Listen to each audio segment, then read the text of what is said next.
This is Brandon Helwig. I'm the publisher of UCFsports.com, and today I'm joined by Ryan, publisher of GoCougs.com, covering Houston athletics for a long time to preview this Saturday's regular season finale against between UCF and Houston. Welcome, Ryan. Howdy. Yeah. Well, UCF and Houston, they've been familiar foes for a little while now. Both schools in Conference USA and the American. I think it's actually UCF actually has a 7-3 all-time advantage. Although the two schools have not played since 2020. UCF is 5-6 after last week's loss at Texas Tech. So for UCF, this is a must-win game for bowl eligibility. For Houston, on the other hand, they're out of bowl contention. They're 4-7. They've lost back-to-back games to Cincinnati and Oklahoma State. UCF's currently a 13.5-point favorite. So, Ryan, as we kind of look back on this first year in the Big 12, obviously for UCF fans, when they learned of the invitation in September 2021, they were ecstatic about it. It had always been, the fan base, the program's goal to join a Power 5 league. But for Houston, I got to imagine it just hit a little bit different. You had those aspirations as well, but you kind of felt like this should have been your ancestral home. Southwest Conference, obviously, we're on the outside looking in. I've heard all about that controversy. Maybe Baylor got the spot that maybe should have gone to Houston, depending on who you talk to. And finally, they were going to be in a regional league with rivals and everything. So what's kind of been – how did the fan base react to that news? And what's it been like just going through this first football season in the Big 12? So going back to 2021, it was UT and OU going to the SEC. So UT, right, who's the most hated program in this state by a mile, gave U of H an opportunity. And you don't see that every day. And the opportunity to go to the Big 12, yes, P5 meant a lot, but Baylor and Texas Tech and TCU, those are who you believe to be your peers. Right. And U of H gets to go back to playing them on a more consistent basis, and that was a big deal. This year, you played all three. You played even Texas. You played Texas Tech. You played TCU and Baylor. You got all four. And that was a pretty cool deal. You got two of those at home, two away. And, getting into the Big 12 mattered a lot. But getting these schools back in establishing these rivalries, this is important, because this is like with the UCF fan playing Florida or Florida State. I mean, you talk about this 365 days a year. It's just that important. And that's the same way it is in Texas. And, it was before 2 weeks ago, U of H hadn't played Baylor in 27 years. So do you think in some ways, whatever you want to call this time period between 96 and 2023, when, Houston was not, either in the Southwest Conference or just kind of was in, Conference USA and the American, do you think it kind of hurt the fan base in terms of just being engaged? Because, it's a little bit different with UCF because they were coming up through lower levels, and just when they weren't perceived to be playing in the highest level of college football, maybe in the 90s for UCF, you lost a generation of some fans who maybe went to UCF, but they were rooting for Florida, Florida State, or Miami. And so I know with UCF getting the on-campus stadium, I know obviously Houston just got a new stadium a few years ago. That's obviously helped bring back fan support. But do you think just being in the Big 12 will really just help add to the growing fan support at Houston? Well, first, number one, who's rooting for Miami? Number two, yeah, it helped. You lost a generation of fans between Phi Slamma Jamma, which ended in 1984, and really the year 2023 or 2003, when Art Briles came to Houston as head coach. There's 20 years of fans that really were never engaged in U of H athletics. And you see it, and you're going to see it more as this older generation kind of disappears. There's a huge gap. And getting into the Big 12 obviously helped sell season tickets, and it's piqued the interest. I think it's going to be a much bigger deal for U of H in basketball than it's been in football this year. And I think that's just the fans' apathy towards this program and this head coach. Now, had Houston played Texas in recent history at all before this season? 2002 was the last time they played. They had a 3-year deal in 2000. In 2001, they were the first game after 9/11, Okay. and then in 2002. So So did they come to Houston? Were they in the old Robertson Stadium, or did they play yeah, in the NFL? the the 2001, the 9/11 game was at Robertson Stadium. U Okay, of H but constructed it's some been a fake. while. Yeah, for sure, for sure. Yeah, yeah, no, I remember that now. They were in some temporary bleachers to increase Yes, capacity, right? That's what they yeah, did. Yeah, I and remember that now. they looked like something you would see set up at a mall parking lot carnival. Like, did not seem safe at all. And so, yeah, I don't Yeah, blame UT fans for how they felt, but it was a lot of bad blood on that, and so just didn't really play in football. You played a couple times in basketball, and in baseball they played fairly regularly. yeah. I think that was the third conference game for Houston. But I mean, just how did that? Mm-hmm. Just how has it kind of felt just playing these teams, seeing Texas, come to TDECU Stadium? Now that was a tight game with Texas. I mean, Houston took them down to the wire.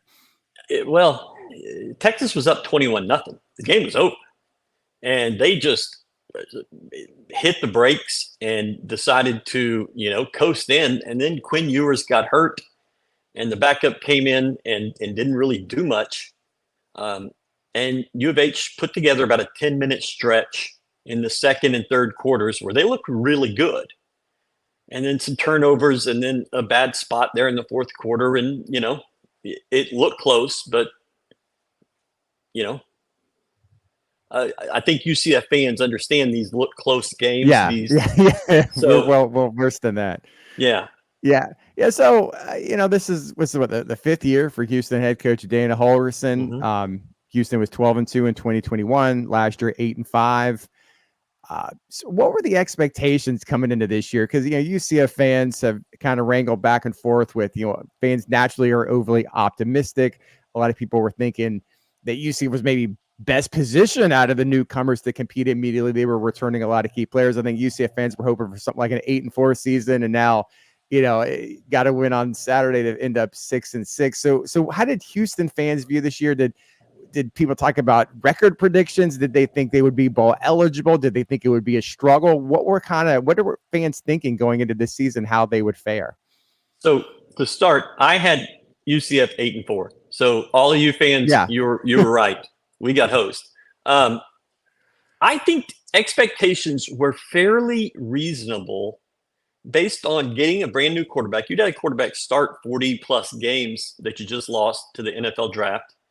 Getting a new quarterback who had slid down the depth chart at Texas Tech and having to kind of reinvent who you are. And, going into this league and playing these games, I think most people thought 4-8 to 6-6, 7-5, generally in that area. You got your 4 wins. 2 of them were ugly. One of your losses was horrific. And you lost to Talking about Rice in Rice. Yeah. overtime. You cannot lose to Rice. It's like FIU for UCF. You just can't lose Yeah, to them. exactly. But Rice is 3 miles down the road. I mean, these people see each other. Players see each other at bars and parties and whatever. You can't lose to them. And they were up 28-0 at one point, and U of H rallied and got and tied it with 15 seconds left, but lost in overtime. And that loss really set the fan base. The expectations just went up in the air. And then you haven't competed in so many games and for entire halves of games. Texas Tech and TCU, you didn't score an offensive touchdown. Texas, you were down 21-0. Kansas State, you got shut out 41-0. You didn't play well at Baylor. Cincinnati blew your doors off. And you didn't play well against Oklahoma State, even though you had a lead going into the half. Just the offense has struggled to score touchdowns. And the defense has been a problem. But if your offense cannot score touchdowns, you're going to have a huge problem in this league. And as we've seen this league, it's not as good as we thought it was going to be, right? What I saw in the league last year, I thought, well, this is really probably the third best league. This year, it's been a little more parity. It's been a little less good football. And I think, there were a lot of games that you could have won, that you felt like you could have won. What happened in that Cincinnati game? Because you're just looking on paper. The only time I've really seen Houston this year was that, the Hail Mary game against West Virginia. Just with UCF games, it's kind of hard to watch other games when they play the same day. And, Yeah. Cincinnati is not a good football. Well, maybe Houston isn't either. But what happened in that game? Especially that was at home, right? Yeah. Yeah. It was homecoming. So, that's a pretty important game. Donovan Smith, the quarterback, has struggled with interior linemen that get in his face. It rattles him. And the Corleone guy from Cincinnati Yeah, got in good D his tackle. face. Yeah. Uh, and so he struggled with that. The running game wasn't there. They just couldn't finish drives. It's just a lot of frustrating things. So tell me a little bit more about quarterback Donovan Smith. Is kind of what does he do well? What are his strengths? You just told me what he doesn't do. If you pressure him and get in his face, you could maybe force him to make mistakes. But just what are some of the positive attributes of Donovan Smith? So Donovan went 5, maybe 6 games and really did not turn the ball over. And coming in, that was the expectation because that's what he did at Texas Tech. And you thought he turned the ball over a good bit. Well, he kept on to it. He did a really good job. Over the last 4 or 5 games, he started running the ball a little more. He did not run the ball very much early on. Now he's doing quarterback sneaks. He's running draw plays and RPO stuff. And it's opened up some things, but he's starting to turn it over. He's had an interception in 5 straight games. And they're not good passes that, bad things happen. It's bad decisions. And so, he's got to make smarter decisions. You look at his numbers and his completion percentage is pretty good. But the yards aren't there. The yards after catch aren't there. And the big plays aren't there. And so you had one big play, I think, in the last game, the Oklahoma State game. It was a freshman, true freshman, that made a 60-yard catch. Then you scored on a trick play where Donovan actually caught a ball and scored, and then had one more drive. And that's only 3 touchdowns in that game. And same with Cincinnati and Baylor. You had 2 in regulation, none at Kansas State. I mean, you're just not scoring. So tell me a little bit more about the Houston offense. Who were some of the other players to watch at running back, receiver? Is there a talented tight end? How's the offensive line? Just kind of sum up, I guess, some thoughts about, what else to look for regarding the Houston offense. So number 22, Lane Wilkins, very important player for U of H. He's the punter. And it's very important to what you want to do offensively. The offensive line has struggled, especially on the right side. The center missed the last game. A backup played in his spot. He was fine.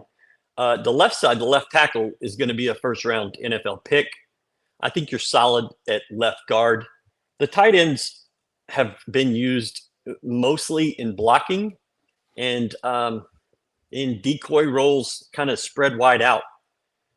The running backs, your number one guy is a freshman, a true freshman named Parker Jenkins. He was a 4-star kid, a big get for this program, but he's a small guy. He needs a big back next to him so they can kind of differ the looks that a defense sees. And he hasn't had that. And so he struggled to get going in the last 5 or 6 weeks. And the whole offense is struggled. You have some good receivers. Your best receiver is out for the rest of the year, Matthew Golden. Okay. So your top guys are Sam Brown, who transferred in from West Virginia, and Joseph Manjack, who transferred from USC. And there's a third option named Dalton Carnes. He's a walk-on freshman, and he caught a touchdown pass against Texas Tech, and he started the last 3 or 4 games. And he's just a guy willing to go over the middle, willing to make the tough catch. And he's 5'9", and that's generous because I am 5'9", and I kind of towered over him. So the pieces maybe are there, but you're struggling now with injury.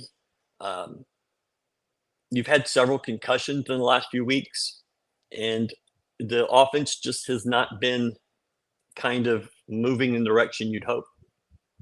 You mentioned wide receiver Sam Brown. He's from Georgia. He actually was Yeah. committed to UCF for a little while during high school before flipping to West Virginia. But looking at the Houston defense, just how would you sum up their season? Are there some playmakers? Are there some players to watch on that side of the ball? Nelson Caesar, number 9, he's the bandit, a defensive end position. He's able to do some different things. If they switch to a 3-3 look, he'll go kind of standing up off the line. He covered receivers in the Oklahoma State game, and he can do a lot of good things. I think he has 9.5 or 10 sacks on the year. He might be leading the league or one back. The defensive backfield has struggled this year. They gave up 18 catches to a kid at Oklahoma State who's 5'8", or excuse me, 15 catches. He was targeted 18 or 19 times, and that was a major overhaul this year. You brought in a kid from New Mexico. You brought in one from Texas Southern, an FCS school here in Houston, and it's been a struggle in the defensive backfield. It's been a bit of a struggle at linebacker, although I think you're getting better. And you've had some injuries at nose tackle. The nose tackle is a pretty good player, Chidozie Nwankwo, number 10, and he is a very good player, but he's struggled. He's been in and out with injuries to his foot, his leg. But he wins that battle up front. He usually has to be double teamed, and that helps out like a guy like Nelson Caesar from the edge. I mean, it's kind of hard to know this without being on the coaching staff or being on the roster, but do you think this game is now viewed differently now that Houston's out of bowl contention? Are there players that, I don't know, all of a sudden, they pull a hamstring or something, they don't want to play. They were going to be opting out to get ready for the draft or the portal. Like, do you think we might see some surprises in terms of the playing rotation or motivation amongst players? Like, how do you think Houston's going to approach this final game? I asked Dana this, how do you, this was a week ago, how do you decide whether to go for 6 wins or to start getting guys ready for next year, get younger guys more reps? And he said, you have to earn your playing time. Okay. So the plan is to fight it out and try to get that 5th win. I don't think Dana believes he's in trouble, but getting another win would certainly help his cause. That said, they're very happy that the game is at 11 o'clock and they can be in Houston, by 6 or 7 and have the weekend, to hang out. So yeah, I would be surprised if there weren't some differences, some changes, but to tell you what those are, that would just be me guessing. Exactly. Which leads to my next question. What do you think the long-term status of Dana Holgorsen is? I know it's kind of been speculated, college football circles. Could he be in the hot seat? I'm sure if he's not, he definitely would be. Next season would be a hot seat season for him for sure. But is there a sense from the fan base? Like, do you think we could hear some news on Sunday or Monday that Houston is moving on? Like, how hot is his seat right now? So U of H has a situation where a billionaire is the head of the board of regents, and he paid for Tillman Fertitta. He owns the Landry's and Saltgrass and a whole bunch of other different restaurants, casinos. He owns the Houston Rockets, and he is in charge basically, and he loves Dana and does not believe that the fan base is interested in changing coaches. I see a whole different thing. Just social media, our website and then interacting with people on game days and at basketball and everything, the only thing they want to come ask me is, when is Dana getting fired? And I don't think it's happening this year. If it did, I would be mildly surprised, just because of everything that's been said and how they have handled firings and coaching changes here. It's just, I don't see it happening. Maybe it does, but I don't see it. What is But the overall, like 90+% of people that have an opinion that they're willing to share want him gone. so obviously if Dana does stay, what's the postseason recruiting plan? Houston's recruiting class, high school wise, is almost non-existent, ranked Yeah. dead last in the Big 12. I think there's only 8 commitments. I mean, clearly he's going to go big into the transfer portal. Obviously, is that kind of been his MO the last couple of years? Load up on transfers. Is that what's going to happen over the next month? So 42 new players this year, and it's going to be more in 2024. They like JUCO players. I think there's some value in JUCO players right now because of all the FBS guys getting a COVID year, and with the 85 still being an issue, 85 scholarships, a lot of players that could have gone FBS have gone JUCO, and they see that you can get some value there. Okay, that's fine. They're not getting much in terms of high school recruits. There's a litany of excuses. None of them have anything to say about what Cincinnati or UCF are doing. They just think that they're in this own world by themselves.